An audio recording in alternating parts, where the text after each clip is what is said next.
LeBron James is now saying that everyone was hoping that he failed. Can't say that here in Ohio, though. Let's talk about it.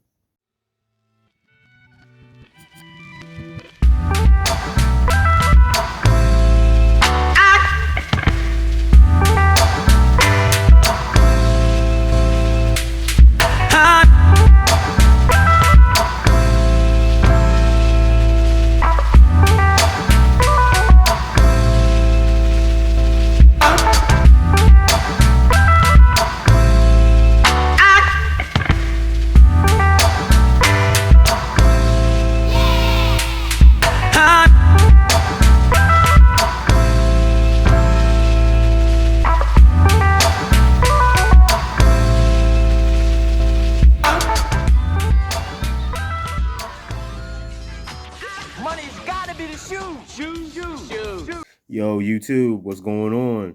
It's your boy Skinny Hardaway, and this is another episode of Retro Heat Check. Once again, thank you all for sticking with me and checking out the video. Appreciate all those who have subscribed. Appreciate those who have commented and also hit the like and all that. Like I said, previous videos, we're on the road to 20 subscribers. I'm sitting at 15, so I need another 5. And like I said, man, we're just going to keep growing, man. One subscriber at a time, one day at a time, one video at a time. Rome wasn't built in a day. This channel will not be built in a day. Just I've been saying this over and over again, and I'm just going to keep saying it until we reach as high as this thing could go. Also like to give a shout out to just all the real hoop fans out there, all the hoop channels that continue to give me the juice, like sports and fitness rants, Uncommon Sense, Angry Old Hoops, Michael Jordan fans are the best, Uncut Hoops. So many. Oh, Scap Attack, can't forget Scap Attack. Love his content. So many others. A plethora of people that are just finally starting to just stand up and say, you know what, screw it. You know what I'm saying? We're gonna just tell the truth. We're gonna, you know what I'm saying, uphold, you know what I'm saying, the greatest era in NBA history, and that is the 90s. We're gonna talk about the 80s. We may even talk about the 70s and 60s, whatever. We're gonna talk about the years of hoop when it was actually hoop, where they were actually hooping, not like today's era. But today's subject, real quick, just gonna get right into it. Today's subject, I'm gonna add a little bit of context too, because I live in Ohio. Full disclosure, I live in the Dayton, Ohio area, and back in the winter of 2003, I got the privilege to see a young LeBron James in St. Vincent St. Mary's take on Kettering Alter at UD Arena back in February. I don't know the exact date. I just remember that it was in February. It was close to the end of the regular season. I want to say it was one of LeBron James's close to his final high school games. I do know that at this time he had just he was just reinstated due to some kind of appeal, some kind of I guess because he was appealing and because the case of him. Excuse me, let me back up. This was the old Hummer. This was the Hummer situation, and then he accepted a couple of some jerseys and some throwback jerseys that was like, I think it was like $900 or something like that, $1,000, something like that total. So the Ohio High School Athletic Association, they suspended him, but he was on an appeal, so he was allowed to play until the word came down. I think he had to sit out. I think he ended up having to sit out his final high school game, but he was allowed to play in the Ohio State. I forget what division they were in, but he was able to play in the state tournament, and they ended up winning the state championship that year. But this whole notion that LeBron James was hated on and everybody always hated on him, I'm just going to just say, simply put, when I saw him live, and the thing about it was, let me give context to this. This was February, right? During this time, there was a bad, and I mean bad, ice storm. I mean, businesses were closed, schools were definitely closed. I mean, the area was pretty much almost stopped. Everything was pretty much stopped in the area. I mean, the ice was that bad. The game was almost, they were talking about canceling the game, but because, St. Vincent St. Mary's was in town, they came down. ESPN was there. I mean, all kinds of national media. I mean, you saw news trucks from not just all over the state of Ohio, but all over the nation. I don't know if there was any international people there, but I do know that the nation as a whole descended upon Dayton, Ohio that afternoon, and it was a love fest for LeBron. It was a love fest. Everybody here in Ohio, you know, at that time, we rooted for LeBron. We looked at LeBron as, hey, he could be the next great player, and he's from here. He's from here. So it was a pride thing. It was a you know what I'm saying? It was a lot of people pulling for him. And I remember that game. I remember how the game started. He went up for a layup or a shot. No, he was shooting a little jump shot, and he got it, and he got a shot block. He got a shit block. And all the altar kids, all the altar students were screaming, overrated, overrated. Gave it about not even a minute later, LeBron James gets a steal, goes on the fast break, does one of his, windmill tomahawk dunks, shut the whole crowd up for about 30 seconds, and everybody just jumped up, start cheering. I seen so many people that were wearing altar colors, jumping up and down, going crazy. LeBron James had I think he had 22 points. They were like, oh, he got held to 22 points. I do remember, I think he had man, I want to say the two previous games before there, I think he had 52. He had 52, and then the game before that, he had 47. So LeBron was just killing shit. I mean, him and St. Vincent St. Mary's, they were just mowing people down all over all over the country. And LeBron was just putting up crazy stats, putting up crazy numbers, and the people were going crazy. The people were going wild. Had UD Arena sold out in the middle of an ice storm. We were able to get the tickets because my friend who scored the tickets, I don't know if one of his peoples or whatever, didn't make it, didn't want to go out there, didn't want to try didn't want to try to traverse the weather. So he gave him the ticket, and he hit me up like, hey, you want to go? I'm like, heck yeah, I want to go. Heck yeah, I want to see this. This was the first time I seen LeBron James. Hearing about LeBron James for several years, you know what I'm saying, and finally getting to see him, you know what I'm saying, a young LeBron James, and just seeing just all the attention that he brought. You know what I'm saying, he had so much love he had so much love, and it was represented in that arena. It was represented at UD Arena. I mean, you had people from Cincinnati, Columbus, Toledo, Louisville, Kentucky. You know what I'm saying? People from all over. Toledo coming down. People from Indianapolis driving over, because Indianapolis is only about maybe about an hour, 45 minutes, 2 hours from Dayton. I think, give or take. I don't know, the way I drive. I get there probably about 2 hours. But I mean, people from all over the Midwest, all over the country. I mean, we was able to see, ESPN guys, Dick Vitale.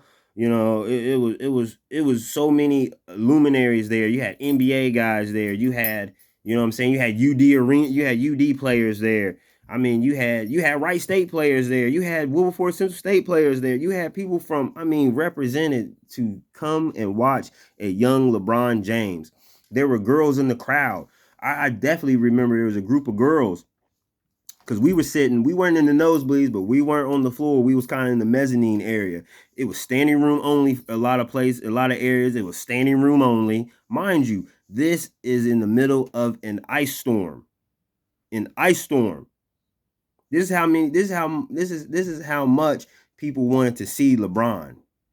You know what I'm saying? I definitely remember there was a group of girls, and they had this big ass sign that said "Marry me, LeBron." He's dunking. The girls going crazy. Dudes going crazy. Everybody high fiving. Everybody just jumping all over.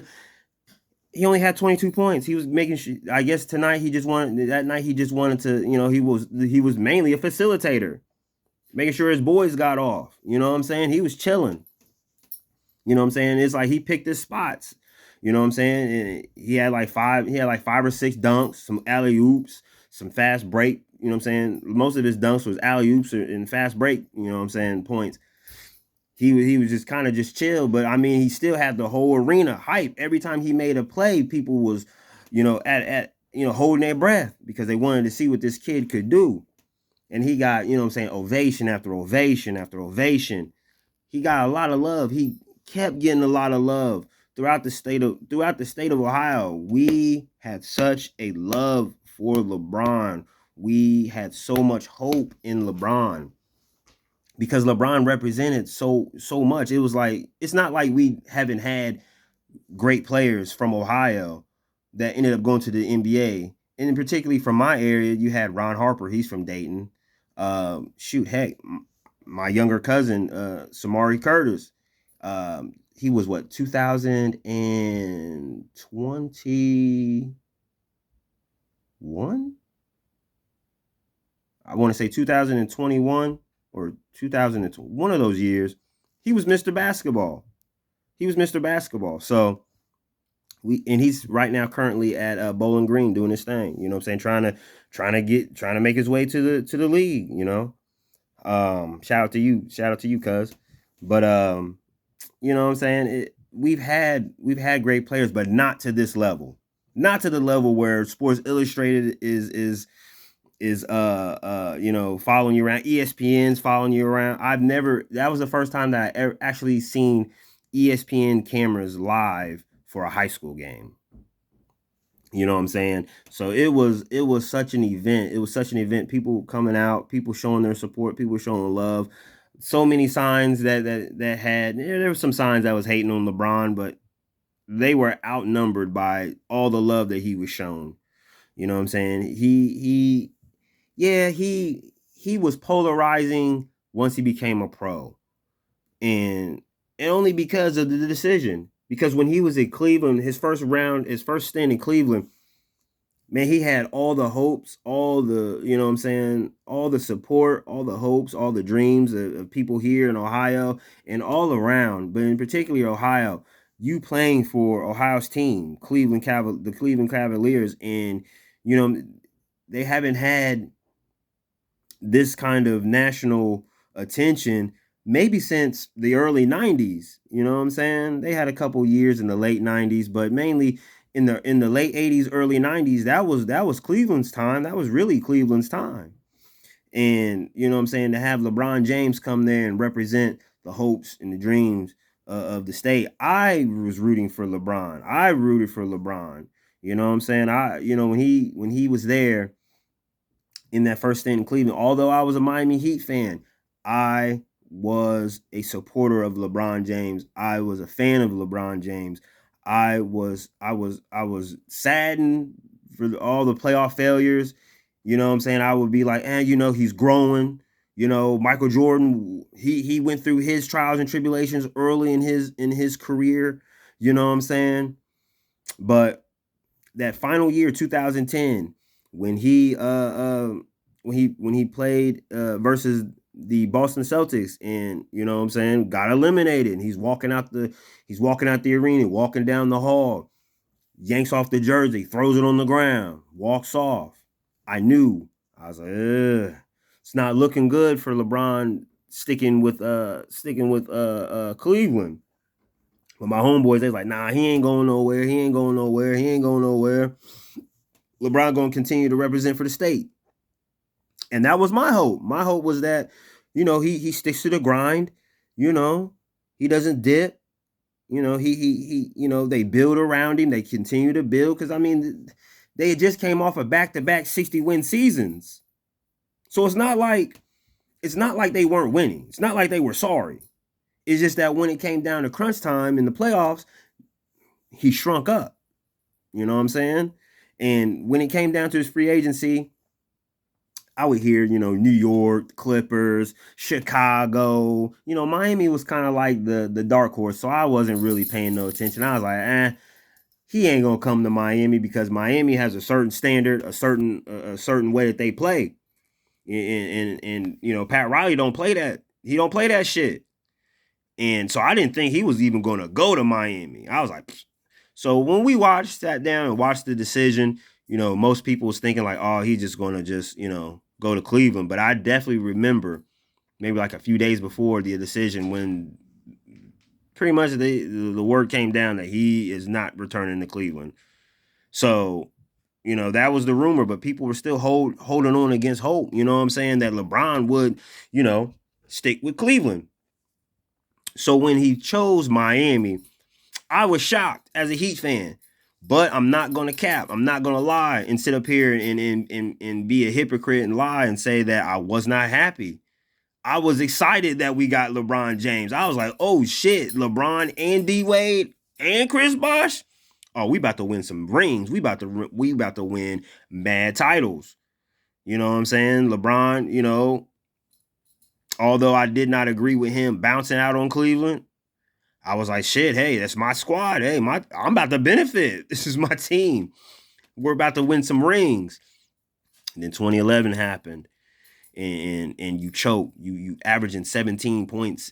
You know what I'm saying? You're coming up small in the fourth quarter. You're being outplayed by Jason Terry, JJ Barrera, and Deshaun Stevenson. Just real disgraceful. Just how I remember being so irate after thinking that, being up 2-1, leading in the fourth quarter, you know what I'm saying, that we're going to do our thing. We're in Dallas. In Dallas. All we had to do is get one in Dallas. Just get one. We were leading the fourth quarter and blew it. And then turned around subsequently, blew the series. Watching LeBron James coming up small, looking panicked around the court. His eyes were always bugged. He's looking around. Oh my, you know what I'm saying? Like the moment was too big for him. And for a supposedly, superstar level, franchise level type of player, that was unacceptable. Unacceptable. I remember being so angry that whole offseason. And then when he made the tweet about, all you little people going back to your miserable little lives, whatever he said, that even made me look at him like, what the fuck? Like, this was not the dude that I remember from St. Vincent St. Mary's who still had a smidge of humility. I guess that must have been an act, because you playing with your boys, you deferred to them, you gave all the praise to them, you tried to include them in everything. You know what I'm saying? And it was like night and day. When you put out that tweet, it just gave me pause. Like, damn, this is LeBron?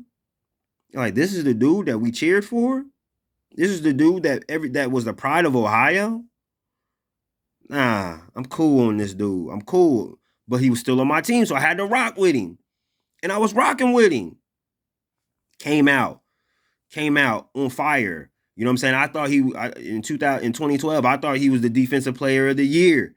I mean, he was balling. He was balling. Pat Riley, I was thinking that, okay, he's buying in. He's buying into the Heat culture. You know what I'm saying? I was like, he got embarrassed. He got embarrassed in 2011. He's going to build off that. No more. They win in 2012. He gets bailed out in 2013 by Ray Allen.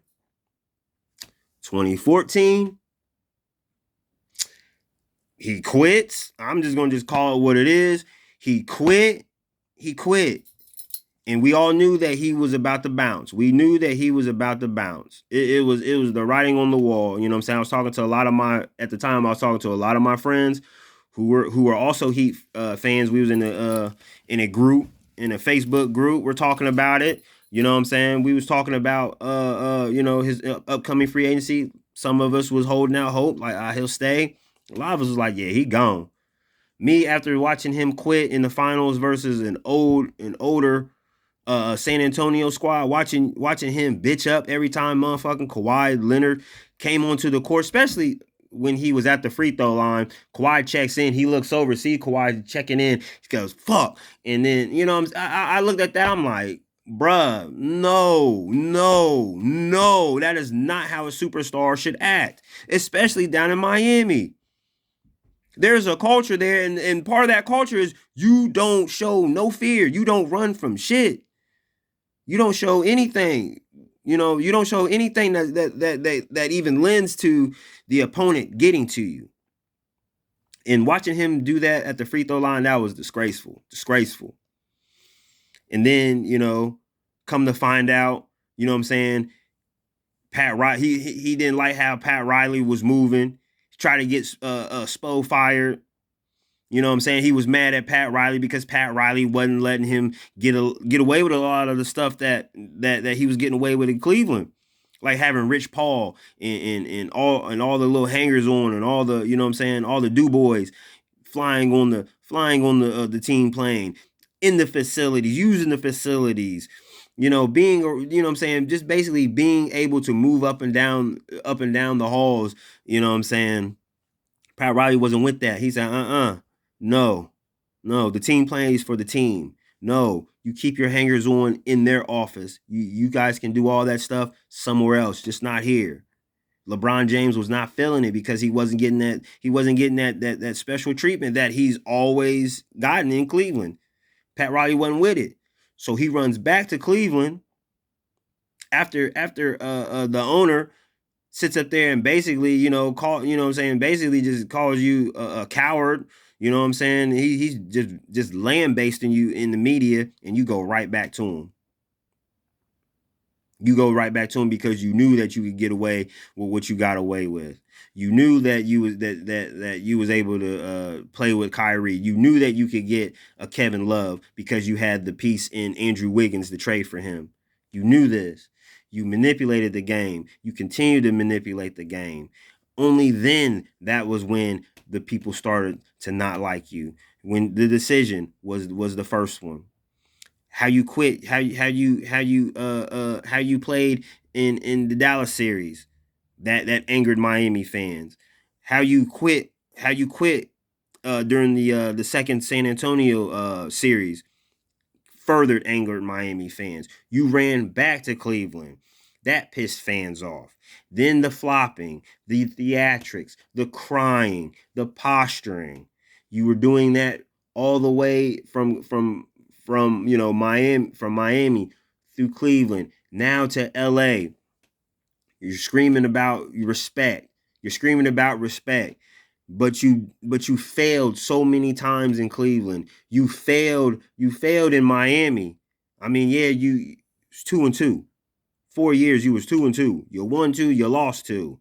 And to be all honest, if it wasn't for Ray Allen hitting that shot, it'd have been 1-3.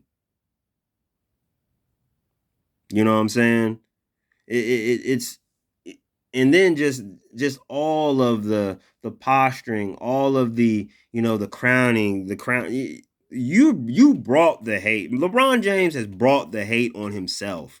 He's brought the hate on himself with his antics. He brought, you know what I'm saying, the whole vibe that he brought to the NBA is why he is hated the most. I truly believe that is why he is catching flack now, starting to catch flack now. A lot of fans are turned off by LeBron James now, but not then. There has not been an always. This has been a phenomenon that has happened maybe the last decade. But when you first started out, people had hope in you. People had hope in LeBron James. People had belief in LeBron James. People really thought that he was going to take the mantle from Kobe Bryant and in proxy before that, Michael Jordan, and that he was going to have his GOAT story. But apparently He ran from the grind. Apparently, he was not up for the challenge. He was not trying to step up to the challenge. He was looking for the easy way out. He was looking for the easy way to win. He was trying to load the deck in his favor, stack the deck in his favor that he could win, and he still failed.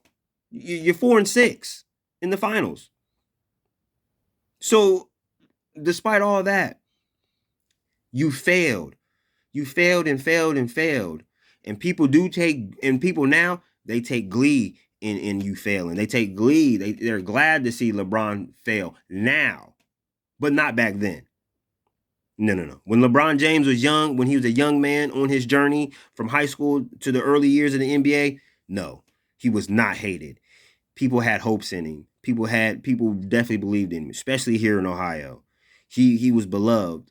And now he's merely tolerated. Because so many people have been turned off over the years by his antics. People have been turned off by the way that he carries himself, the you know what I'm saying, how he maneuvers through the NBA, the politics that he plays within the NBA. He's just not. It's just the simple fact that we've seen greatness. We've seen Magic. We've seen Bird. We've seen Jordan. We've seen Kobe. We've seen guys who were the quote unquote faces of the league really uphold that standard and take the NBA to higher heights. And then LeBron James, and I'm going to keep saying it, LeBron James took the mantle and fumbled it all. He fucked it all over. He fucked it all up because he's selfish, entitled. He uses politics to get his way.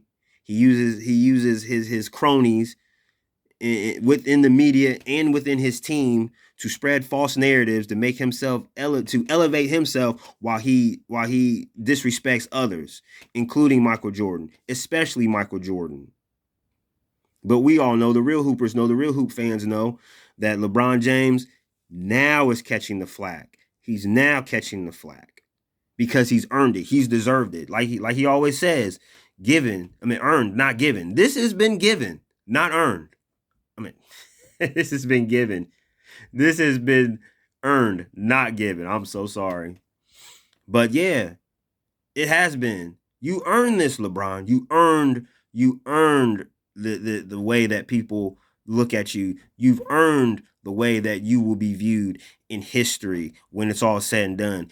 You've earned the simple fact that the whispers of your PED use is starting to become louder and louder by the day. You earned that through your theatrics, through the flopping, through the blaming of the teammates, getting coaches fired. You know, the meaningless accomplishments, and you guys and you through your media team and in the NBA hyping you up. People are sick of it. You turned off not only the hardcore NBA fans, but the casuals as well. And it's your fault. But like I said, the only reason why you're getting this hate is because over the years you cultivated it, and now you are reaping what you've sown. Simply put. And when your career is over with, you're really going to feel the wrath of the basketball gods. And I definitely believe that. And I will be right here to watch it, along with a plethora of other true NBA fans that will be looking for your comeuppance, because you basically destroyed this great league. And you've given the players such a bad reputation because of the vibe and because of the example that you set. And now it's to a point now where you're gonna have to just burn it all down and rebuild it, destroy and rebuild. But yeah, the hatred didn't start. The hatred didn't start way back then. The hatred only started once the decision was made. That is when the hate started, LeBron. And that's your fault.